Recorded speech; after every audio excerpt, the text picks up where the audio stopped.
요즘 아이들이 게임을 합니다. 핸드폰을 통해서 게임을 하든 노트북을 통해서 게임을 하든 아니면 밖에서 공놀이로 게임을 하든 게임을 합니다. 그럴 때 모든 아이들이 뭐라고 얘기를 하냐면 새 목숨이다, 네 목숨이다, 다섯 목숨이다, 이런 말들을 합니다. 한 번 죽으면 얘들에게는 두 번, 세 번, 네 번의 기회가 있구나 하는 생각을 하게 되죠. 그렇죠? 여러분에게는 몇 목숨이 있습니까? 우리는 한 번 죽으면 또 다른 한 번의 목숨이 있습니다. 두 번의 기회가 있습니다. 마지막 목숨, 두 번째 목숨은 영원하다라고 하는 사실을 여러분이 오늘 이 시간을 통해서 믿으시기를 바랍니다.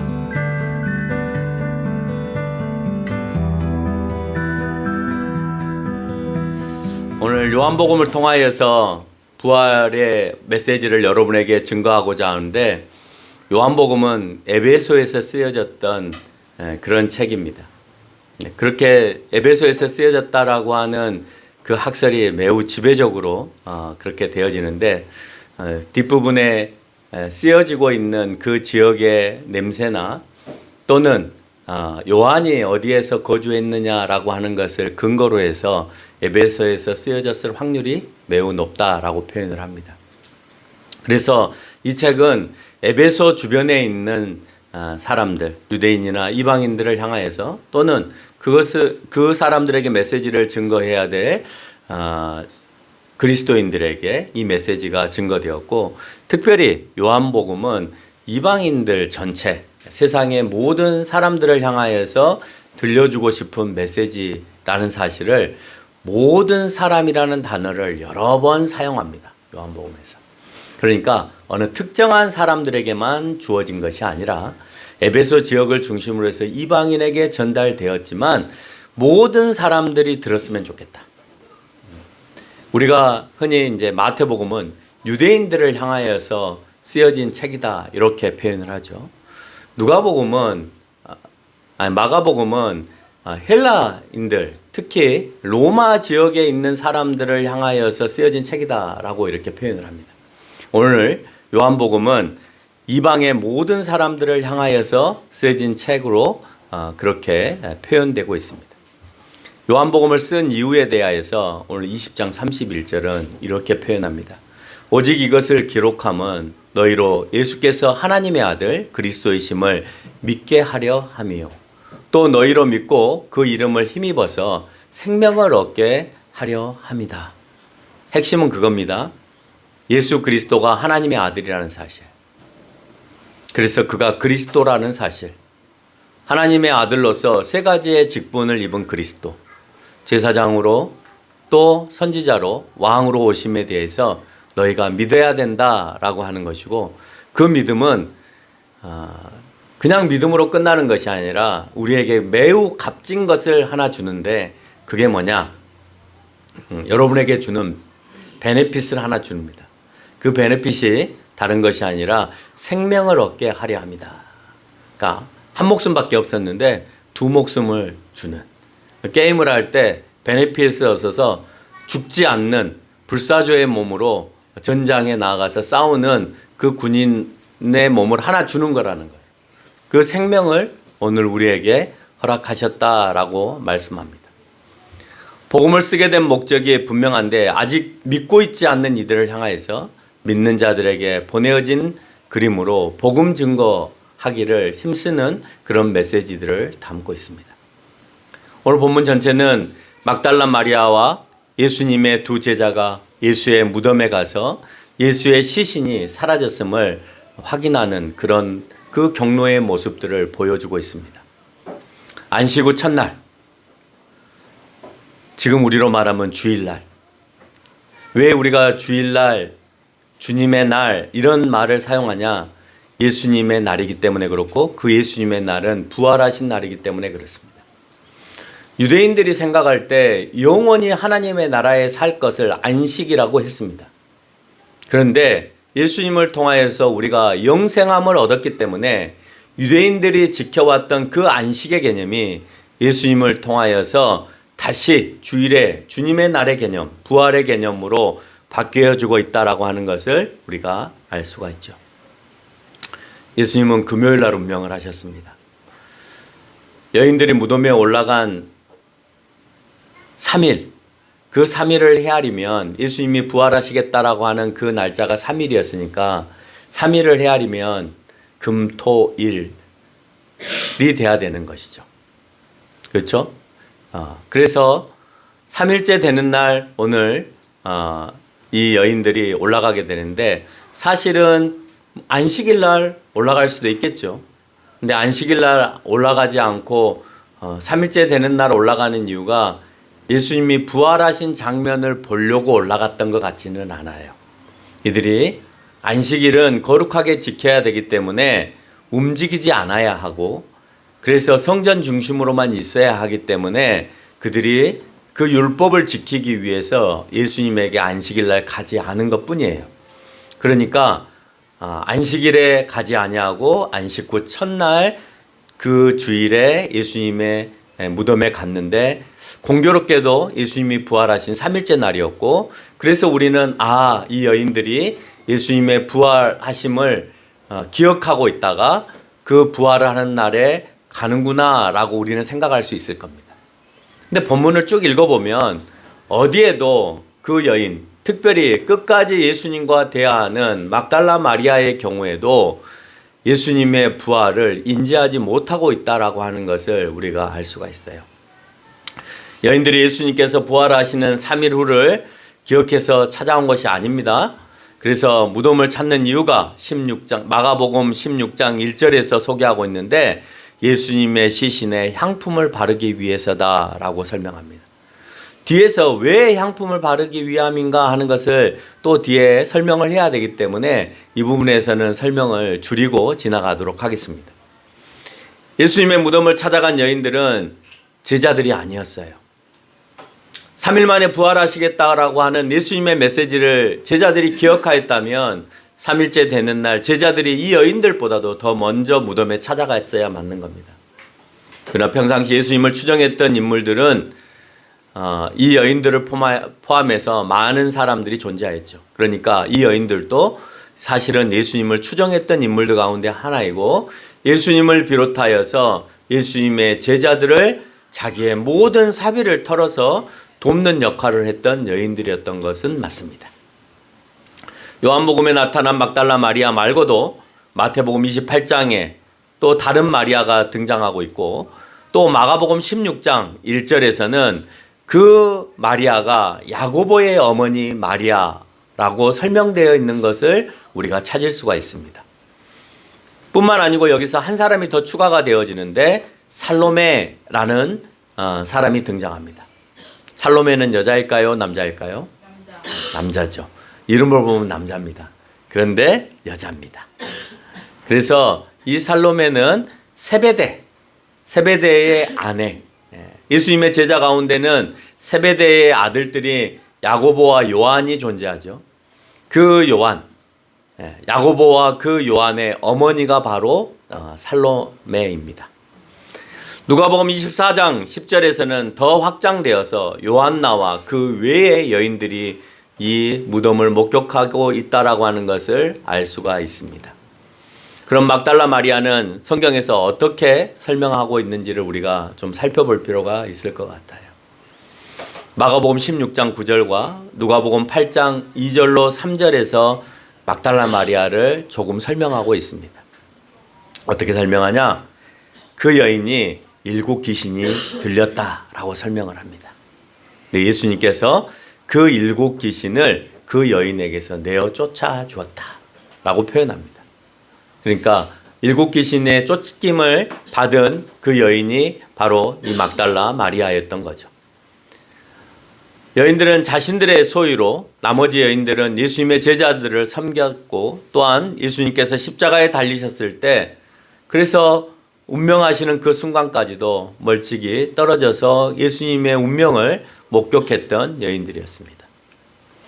어쨌든 안식이 지나고 예수님이 죽으신 지 사흘 뒤에 예수님의 무덤을 첫 번째로 찾아간 사람은 여자였습니다. 그 이유는 마가복음 16장 1절에서 소개하고 있는 예수님이 시신에 향품을 바르기 위해서였습니다. 이 말은 예수님의 제자이든지 간에 여자이든지 간에 마태복음 16장 23절과 20장 요한복음 20장 19절에서 말씀하신 예수님께서 사흘 만에 내가 다시 살아나리라는 말씀을 확인하기 위해서 온 것처럼 보여지지만 사실은 아니라는 겁니다. 그 이유, 왜 그들이 사흘 만에 부활하겠다라고 하는 것을 목격하기 위해서 온 것이 아닌지에 대한 그 근거가 오늘 요한복음 20장 2절에서 주님이 부활하셨다라고 하지 않고 사람들이 주님을 무덤에서 가져다가 어디에 두었는지 우리가 알지 못하겠다라고 표현하면서 부활했다라고 하지 않고 시체를 도둑 맞았다라고 표현하고 있다는 겁니다. 그래서 이들은 예수님이 계시지 않음을 보고 예수님이 부활한 것이 아니라 도둑 맞았다. 그래서 지금도 이 본문의 말씀을 가지고 많은 자유주의 신학자들은 예수님의 시신을 그의 제자들이 도둑질하였다라고 그렇게 글을 쓰는 사람들도 있습니다. 도둑질할 수 없는 이유들은 다양하게 있습니다. 뒷부분에 가서 또 제가 설명을 하겠습니다. 왜 도둑질을 할 수 없는지에 대한 설명을 할 겁니다. 이미 로마는 예수님이 부활한다라고 하는 사실을 알았기 때문에 돌문을 굴려서 막았고 그 돌문을 굴려서 막은 이후에 로마 병정을 거기 입구에 수문장으로 세워놨기 때문에 그 누구도 그 무덤에 얼씬될 수가 없었습니다. 그러니까 그 병사들을 이기고 그 돌문을 굴려서 시신을 빼갈 수 있을 만한 능력의 제자들은 아니었다라고 하는 것을 우리는 알 수 있죠. 20장 9절에서 요한은 아주 친절히 예수님의 부활을 보기 위해 이곳에 오지 않았음을 다음과 같이 말합니다. 그들은 성경에 그가 죽은 자 가운데서 다시 살아나야 하리라 하시는 말씀을 아직 알지 못하더라. 무덤에 찾아왔어요. 그리고 예수님이 계시지 않음을 보았어요. 향품을 물론 이제 시신이 썩어가기 때문에 향품을 바르기 위해서 온 것이 맞습니다만은 그래도 시신이 없을 때는 예수님이 3일 만에 부활하신다고 하셨지라고 하는 것을 인지했어야 되는 거예요. 근데 아직 그 시신을 보고도 인지하지 못하고 있다. 우리가 수많은 시간 예배를 드리고 우리가 수많은 시간 예수님을 기억하고 우리가 수많은 시간 성찬에 참여함에도 불구하고 아직도 부활이 내 것이 아니라 앞에서 외치는 목사의 것이거나 아니면 그냥 예수 그리스도를 믿고 있는 저 사람들의 것이다 라고 끝나버린다면 역시 오늘 여인들이 예수님의 빈 무덤을 보고도 예수님이 부활했다라고 생각하지 않은 것처럼 그 여러분이 앞으로 예수님을 통하여서 부활하고 영생함은 여러분의 것이 아니라 그것을 믿는 사람의 것이다 라고 하는 것을 기억해야 된다는 겁니다. 여인들이 부활에 대해 들었지만 믿지 않았다는 더 재미있는 사실은 많은 시간 예수님을 따라다니면서도 그래서 그 많은 시간 따라다니면서 예수님의 음성을 들었음에도 불구하고 20장 15절에서 예수님이 직접 그 여인에게 말씀을 하십니다. 여자여 어찌 우느냐. 근데요 마리아는 예수님을 알아보지 못해요. 알아듣지 못해요. 그리고 심지어는 그렇게 말하는 예수님을 향하여 우리 예수님을 어디에다 두었는지 말해라. 그러면 내가 가져오겠다 라고 말합니다. 그렇게 많이 따라다녔음에도 불구하고 오늘 예수님의 음성조차도 알지 못하는 이상한 모습으로 전락되어 있다라고 하는 거예요. 그 말은 오늘 3일 만에 이루어질 부활에 대해서 아직까지도 예수님의 음성이 들림에도 불구하고도 믿지 않고 있다라고 하는 것을 알 수 있습니다. 이 부분이 잘못 해석되어지는 경우가 참 많습니다. 여러분 아마 이 본문을 통해서 많은 목사님들이 그렇게 해석을 하셨을 거예요. 여자들이 예수님께서 하신 말씀을 기억하고 믿음이 좋아서 제자들보다도 먼저 무덤에 올라왔다. 지금까지 여러분 제 설명을 들으면 여자들이 정말 믿음이 좋아서 예수님께 먼저 올라왔나요? 아니잖아요. 근데 많은 설교가들이 예수님의 제자들보다도 여자들이 믿음이 좋았다 이렇게 표현하고요. 그래서 우리 교회도 여자들이 믿음이 좋다라고 얘기를 하면서 여자들을 한번 세워줍니다.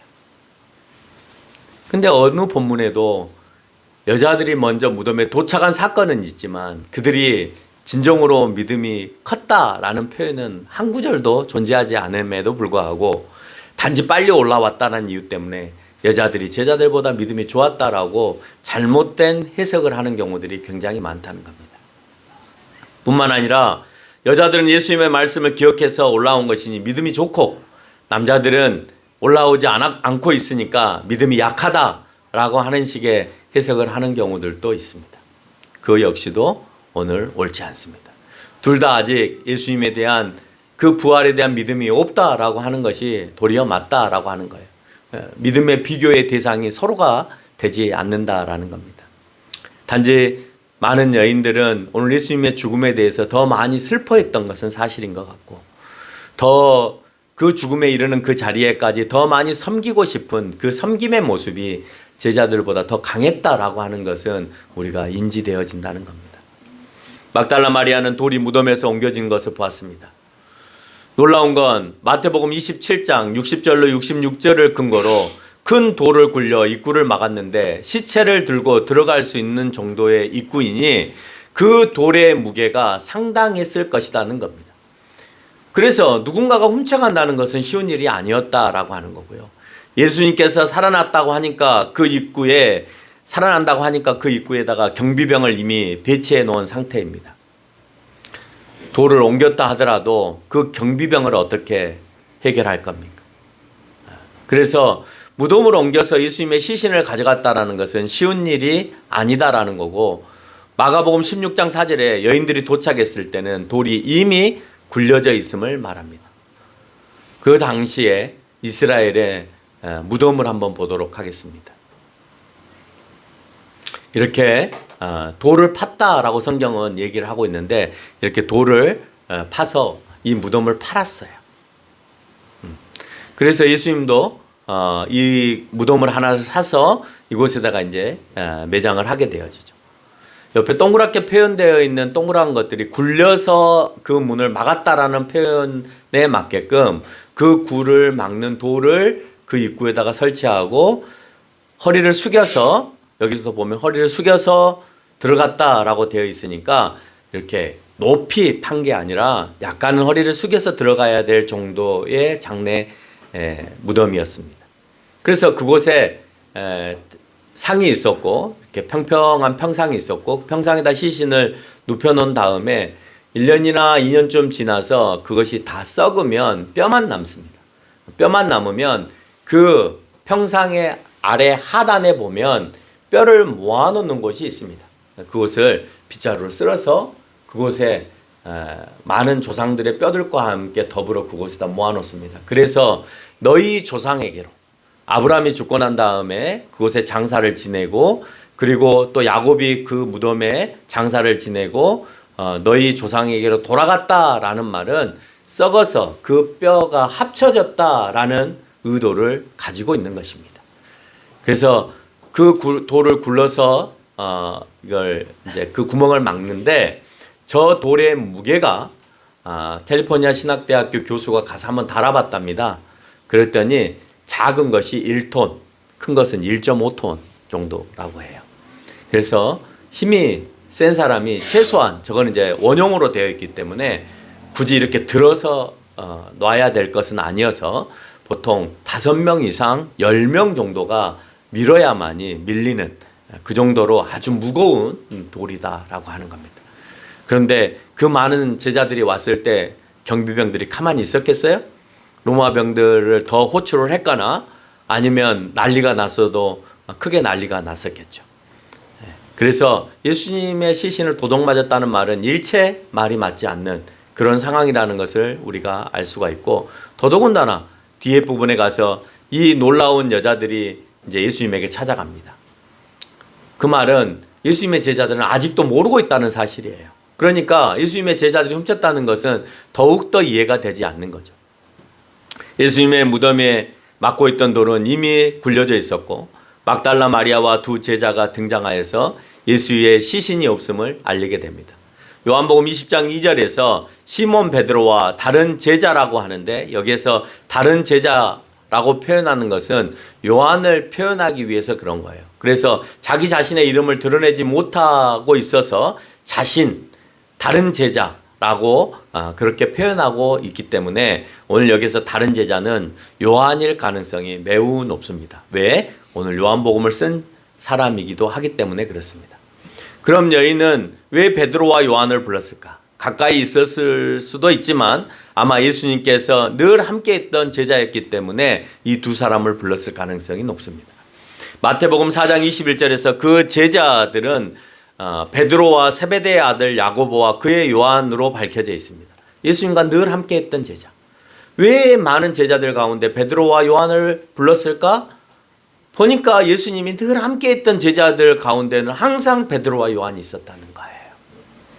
그래서 이 가까이 예수님과 했던 이 제자들을 불러야 되겠다는 생각을 이 여인들은 알게 되었고, 그래서 베드로와 요한이 먼저 그곳에 도착하는 모습을 봅니다. 두 제자들이 열심히 무덤에 올라오지만 먼저 도착한 요한은 20장 5절을 보면 구부러서 무덤 안에서 그 무덤 안을 보고 세마포 놓인 것만 확인하고 들어가지 않습니다. 뒤에 베드로가 6절에서 들어가게 되어지고 두 제자는 예수님께서 무덤에 계시지 않은 것을 보고 자기들의 집으로 그냥 돌아갑니다. 실망한 거죠. 예수님의 시신마저 이제 도적 맞았다라고 생각을 한 겁니다. 11절에 마리아는 아직까지 무덤 밖에서 엉엉 울고 있습니다.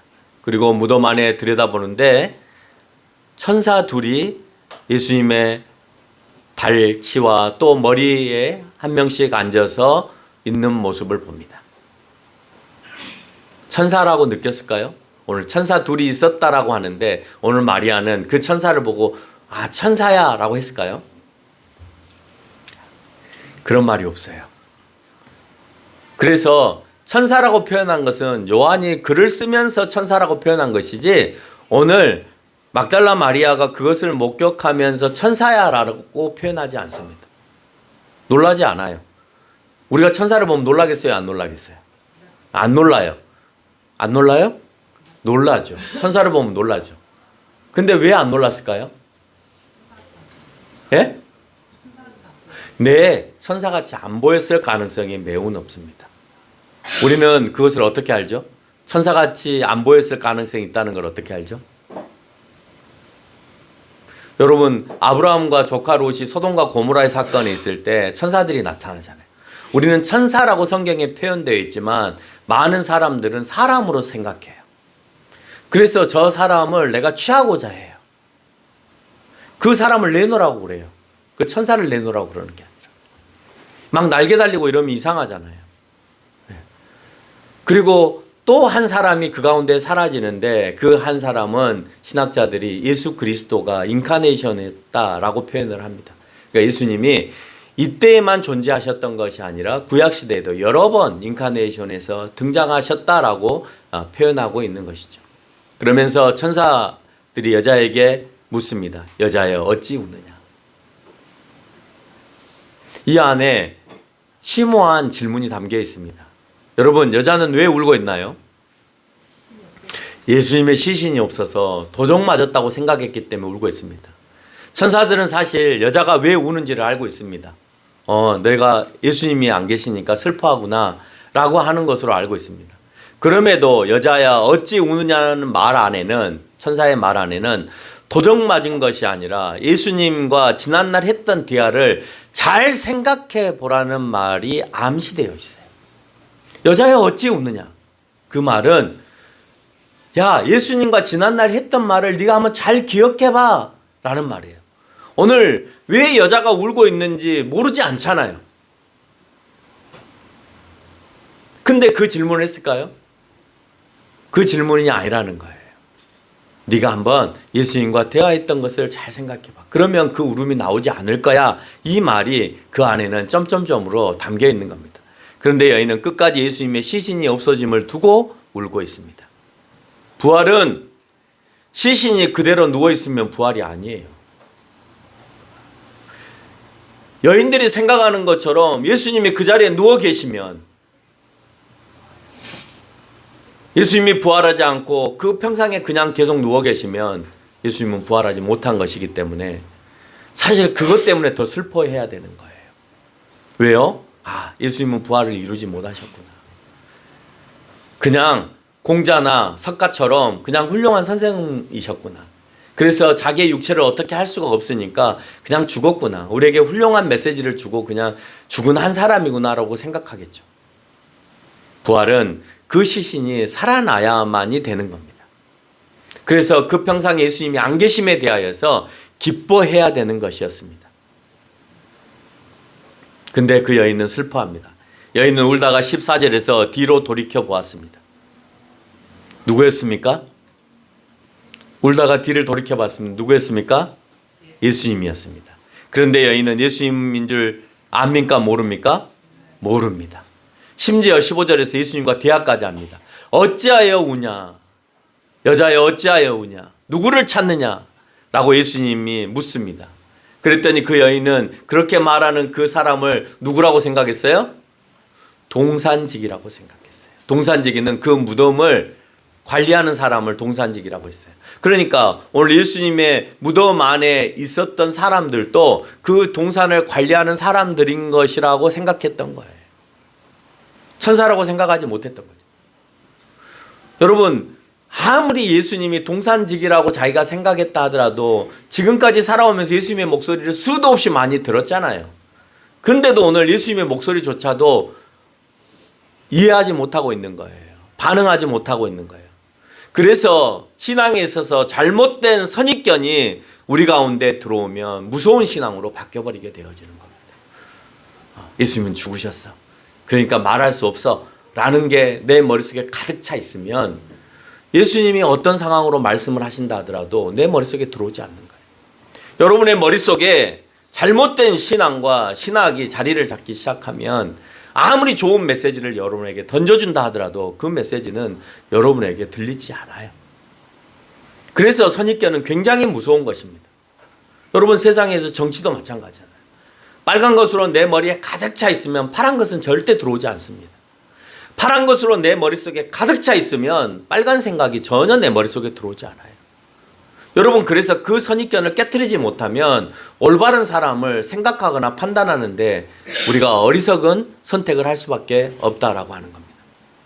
예수님은 죽었고 그 시신은 누군가 가져갔다는 생각이 자기 머릿속에 자리 잡고 있는 상태에서는 예수님은 살아서 나와 대화할 일이 없어, 그러니 뒤에서 말하는 사람은 예수님이 아니라라고 그냥 예수님을 자세히 보지도 않고 그냥 단정해버리고 있다는 거예요. 수많은 복음의 메시지를 들었어도, 수많은 예수님의 목소리를 들었어도 예수님의 부활을 기억해내지 못하고 있는 것입니다. 우리 역시 수도 없이 많은 부활의 소식을 들었는데도 그 소리가 나에게 와서 들리지 않을 수 있고, 목사가 한편 읽어주는 부활의 얘기쯤으로 들릴 가능성이 매우 높다는 겁니다. 그래서 부활은 나와 상관없는 것으로 생각하기 때문에 여러분 마음속에 부활의 신앙을 품고 살지 않기 때문에 그 생명 주심에 대한 고마움을 내가 증거하지 못하고 있는 겁니다. 여진들은 18절에 제자들에게 달려가서 예수님을 부활의 신앙을 목격한 그 여인은 제자들에게 다시 달려가서 내가 주를 보았다라고 설명합니다.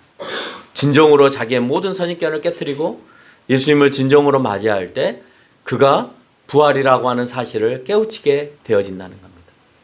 여러분이 진정으로 예수님의 부활을 만나면 그 부활을 증거하고 싶고 누구를 만나든지 전하고 싶은 마음이 강해집니다. 이 여인처럼 이 소식을 전하고 싶은 이 열정이 너무너무 뜨거워지는 거예요. 그렇지 않다는 것은 우리 역시 부활하신 예수님을 만나지 못한 마리아의 상태다라고 하는 것을 기억해야 합니다. 결론을 맺겠습니다.